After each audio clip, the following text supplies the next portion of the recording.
la Guinée dans le groupe J, la Tunisie offrira son hospitalité à la Guinée équatoriale, la Guinée équatoriale. Et pour finir, groupe L, le groupe du Bénin, Christian, le Mozambique sera face au Rwanda, rencontre prévue pour se disputer à 17h heure locale. Voilà, ce que nous suivons de très près. Oui, bien entendu. Le dernier groupe. Le groupe du Bénin. Oui. On revient à la bosse. René Béard, bonjour. Bonjour. Vous êtes le président du comité d'organisation de l'Assemblée générale extraordinaire de relecture et d'adoption des tests à la Fédération béninoise de bosse. Merci d'avoir accepté notre invitation. Merci à vous aussi. Alors, pour ce qui concerne cette Assemblée générale, pourquoi adopter de nouveaux tests aujourd'hui à la Fédération béninoise de bosse? Bon, je vous remercie.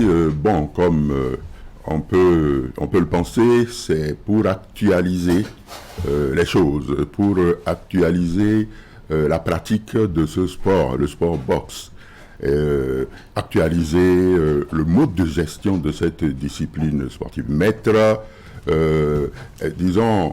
la gestion de la boxe au goût du jour. Donc c'est simplement ce que je peux répondre à cette question. Pourquoi modifier les tests? Vous savez, rien n'est figé dans ce monde, rien n'est statique. Donc, avec le temps, au fil des temps, il faut modifier, voir ce qui n'est pas allé et ce qui est allé, conserver et changer ce qui n'a pas prospéré dans la gestion de la matière. Donc, il faut retenir simplement que c'est pour actualiser les choses, que le comité exécutif de la Fédération béninoise de boxe, FEBEBOX, a initié cette réunion extraordinaire de l'Assemblée générale de la Fédération béninoise de boxe, qui va se tenir à Boïcon, plus précisément, le 25 de ce mois. Le 25 juin, je vois que les préparatifs sont en cours en ce moment. Il y a une semaine, nous étions donc à Boïcon. Le maire Rufino d'Almeida nous avait réservé un très bel accueil. Et je crois que les préparatifs sont en cours, c'est le moins que je puisse vous dire en ce moment. Une réunion qui va se tenir dans la salle de conférence de la mairie de Boïcon. Alors c'est qu'il y a nécessité, d'actualiser les tests? Absolument, je pense, puisque d'ailleurs, vous savez que au niveau du ministère des Sports, disons au niveau de l'État, pour tout dire, il y a des réformes qui sont en cours, des réformes dans tous les secteurs, et notamment dans le secteur du sport. Vous savez qu'il y a des réformes, donc il faut actualiser un peu les choses. Et puis la Fédération béninoise de boxe s'est dotée récemment, je crois depuis les 18 et 19 juillet 2021, d'un plan quinquennal de développement de la boxe au Bénin. Alors pour réajuster un peu les choses, il faille quand même relire les tests. Parce que les tests qui sont en vigueur en ce moment datent de plusieurs années. C'est vrai qu'il y a des statuts types, mais les statuts types s'appliquent à chacune des fédérations. Au niveau de la boxe, il y a des choses absolument à faire. Mais rassurez-vous, tout cela est fait en conformité avec les tests des instances supérieures, des instances internationales. Et d'abord au plan national, puisque la Fédération béninoise de boxe est délégataire des pouvoirs du ministère des Sports. Donc tout se fait dans les règles de l'art. Donc il y a nécessité de revoir un peu les choses. Vous voyez, je ne veux pas anticiper pour vous dire que on a pratiqué la boxe professionnelle dans notre pays, vous en savez. Les Georges Bocol, les Sabo, Soweto, tout ça, oui. C'est la boxe professionnelle, plus précisément. Mais la boxe professionnelle qui était gérée un peu à la vaille-vaille. Si vous allez au Nigeria, il y a une fédération de la boxe professionnelle là-bas. Donc, nous avons estimé, à l'étape actuelle des choses, de créer une ligue de boxe professionnelle, un peu comme ça en est en football. Rappelez-vous, il n'y a pas très longtemps, il y a eu la ligue de football professionnel. J'en avais été le DA pour la petite histoire. Et tout le monde a vu les résultats que ça avait commencé à donner. Donc pourquoi ne pas... Et d'ailleurs, dans d'autres fédérations également, il y a la professionnalisation de la discipline. Donc il y a nécessité, parce que dans les anciens tests, il n'y avait pas cette donnée. Est-ce que vous voyez? Oui. Alors donc, maintenant qu'il va y avoir cette donnée, parce que ça va amener beaucoup de choses. Je ne veux pas anticiper sur vos questions. Oui, René Bewa, alors dites-nous, vous avez eu des travaux préalables, bien sûr, dans le cadre de cette Assemblée générale, et vous avez martelé tout à l'heure que, bien sûr, la création de la Ligue professionnelle entre dans le cadre, bien sûr, de cette Assemblée générale de relecture, d'adoption de nouveaux statuts pour la fédération. Alors, quoi d'autre va apporter de nouveau, en fait, cette Assemblée générale de lecture? Non, en fait, on va réviser un peu les choses. Ça dit que le mode de gestion même de la fédération, parce que, on ne va pas jeter la pierre sur le mode de gestion par rapport aux anciens tests, mais il est question de... Vous voyez, les règles évoluent, même au niveau de l'Association internationale de la boxe. Les tests évoluent, les règles évoluent. Donc, il va falloir... réajuster un peu tout ça. Donc je crois que cette activité, cette nouvelle mouture, si vous voulez, des tests de la fédération, c'est ce que ça va apporter, si je ne m'abuse.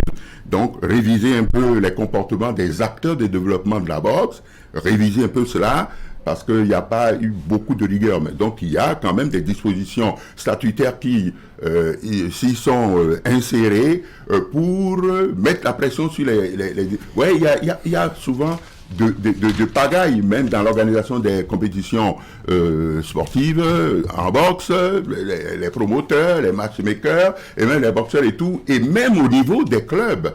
Au niveau des clubs, des présidents d'associations qui payent pas leurs boxeurs, etc., etc., beaucoup de choses. Donc, on a pensé avec cette révision-là, avec une nouvelle donne pour les tests qui régissent la boxe dans notre pays, il y a beaucoup de choses qui vont changer. Je crois que je vais peut-être m'arrêter à ce niveau. Et aujourd'hui, où en êtes-vous par rapport à l'organisation de cette Assemblée générale? Bon, je crois que les choses avancent. On a peut-être encore 2 semaines devant nous, sinon 24 jours, voyez-vous. Donc ça avance. La salle est connue, je vous l'ai dit. Donc ça va être dans la salle de conférence de la mairie de Boycon. Et puis tout le bazar... qui va suivre. Je crois qu'on va même entreprendre dès demain, vendredi, une deuxième visite sur Boycon. Et puis pour les préparations, je crois que les gens ont reçu déjà la mouture des différents documents à réviser. Un travail préliminaire a été fait par une commission de relecture mise en place par le comité d'exécutif de la Fédération béninoise de boxe. Et puis après, il y a eu l'apport des experts, c'est-à-dire des personnes ressources qui ont revisité le travail qui a été fait et tout. Donc, les délégués que nous attendons ont déjà la matière en ce moment. Et puis, je crois qu'ils savent qui doit venir, qui ne doit pas venir et tout. Et justement, par rapport aux délégués qui doivent venir, on apprend qu'il y en aura parmi les associations qui ne seront pas présentes. Mais dites-nous, en fait, pourquoi cela? Est-ce que c'est une exclusion délibérée ou il y a des situations qui se sont présentées dans ce cas-là? Non, il ne peut pas y avoir d'exclusion en sport, parce que la vocation du sport, c'est l'union. Et il n'y a pas de développement dans la division. Donc, tout le monde est concerné. Toutes les associations sont concernées. Seulement, il faut un minimum de rigueur en tout. Le secrétariat général de la fédération qui a fait le travail conformément au statut, donc le secrétaire général de la fédération, qui a fait le travail, comme je l'ai dit, conformément aux tests. Parce qu'en fait, qu'est-ce que les tests disent? Il faut que l'association qui doit participer à une activité comme ça soit affiliée et active. Et quand vous devez être actif, eh bien, vous devez d'abord être affilié et puis prendre part aux activités de boxe. Vous devez d'abord être affilié depuis 2 ans au moins. Depuis 2 ans, au moins, vous devez être affilié. Et au titre de la même période, prendre part de façon continue aux activités de boxe.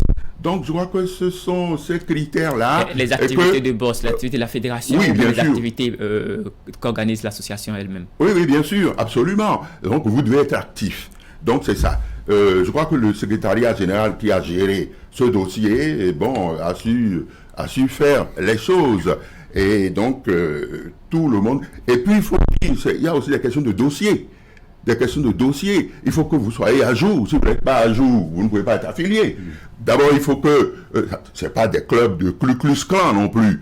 Quand vous êtes association, il faut que le ministère de l'Intérieur de notre pays vous connaisse. Donc, il y a ce qu'on appelle le récépissé. Aujourd'hui, les gens ne vont plus au ministère de l'Intérieur, mais c'est à la préfecture. Dans les préfectures, même dans tous les départements, les gens vont pour prendre d'abord ce récépissé. Au niveau du ministère de tutelle, le ministère des Sports, eh bien, il y a la mise en conformité qu'il faut avoir. Donc, il y a tous ces documents qu'il faut présenter pour être affilié.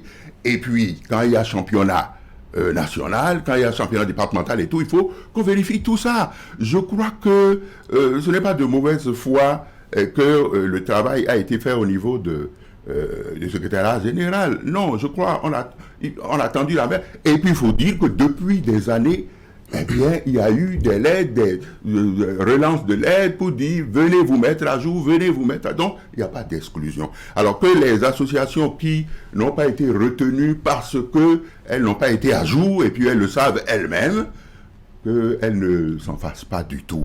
Il y a de la place pour tout le monde dans le développement de la boxe. Je crois que ce ne serait que partie remise. Il leur suffirait simplement d'aller se mettre à jour pour les prochaines échéances. Je crois qu'au niveau du comité exécutif de la fédération, on tend la main à tout le monde. On est des amis, on est des frères et tout. Donc, que les gens ne s'en fassent pas du tout alors, ils sont associés et ils seront toujours associés à tout ce qui va être fait pour le développement de notre discipline. Et au final, combien d'associations sont attendues pour cette Assemblée Générale Extraordinaire? Bon, je vous dis d'abord tout simplement parce que les choses sont en cours. 75 participants à cette activité. 75, tout le monde compris, bien entendu, parce que vous savez, pour l'Assemblée Générale, il y a des participants qui ont voix délibérative, et il y a des participants, et c'est essentiellement les clubs, bien entendu, et il y a des participants qui ont voix consultative, c'est-à-dire les autres membres et tout. Bon, enfin, je ne vais pas entrer dans les détails parce que votre temps file également. Donc, nous attendons, pas 75 clubs, hein, il faut bien faire l'alliance des choses. 75 délégués que nous attendons. Je crois qu'il y a peut-être un peu plus d'une vingtaine, 22, 24 clubs. De toute façon, on va peut-être avoir des précisions parce que le travail n'est certainement pas terminé au niveau du secrétariat général de la fédération. Donc voilà ce que je peux déjà brièvement répondre par rapport à ça. Encore une fois, bon sentiment pour tous les clubs, n'est-ce pas, qui participent ou non. Merci beaucoup, Renaud Bewa. Je le disais à l'instant, vous êtes le président du comité d'organisation de l'Assemblée Générale Extraordinaire. Ah bon. L'élection d'attention, bien sûr, Christian a besoin de continuer. Bien sûr, sinon, vous avez dit un peu. Oui, hein? Oui, allez-y. Non, il n'y a pas de problème. Oui. Donc, c'est un peu pour vous dire... bon, tout ce qui est en train d'être fait en ce moment au niveau du comité d'exécutif de la fédération, j'aurai peut-être le temps de revenir aussi dans une tranche spéciale sportive pour vous parler des graines olympiques, par exemple, les enfants de moins de 13 ans qui sont en préparation en ce moment, il y a pas si longtemps à Porte-Novo, donc on est en train de les mettre au vert dans la perspective des Jeux de la jeunesse du Sénégal en 2026. Tout ça, on va y revenir. Et vous savez aussi que depuis quelque temps, la fédération qui n'avait pas de siège avant et qui officiait dans des bureaux des uns et tout, a un grand siège à Zongo, un peu en face de l'annexe de la HAC. Nous aurons l'occasion de revenir sur tout ça. J'ai parlé également du plan quinquennal. Je vais revenir pour approfondir un peu ça, le plan quinquennal qui est la boussole. Aucune fédération n'a encore eu ça. C'est la fédération béninoise de boxe qui est la première fédération à avoir ça et saluée par tout le monde. Je ne vais pas abuser, Christian, de votre temps et je me tais. Merci beaucoup. C'est un plaisir de vous avoir. Oui. Excusez-moi vraiment. Vous savez que notre métier commun, il y a la déformation professionnelle. Absolument. La déformation.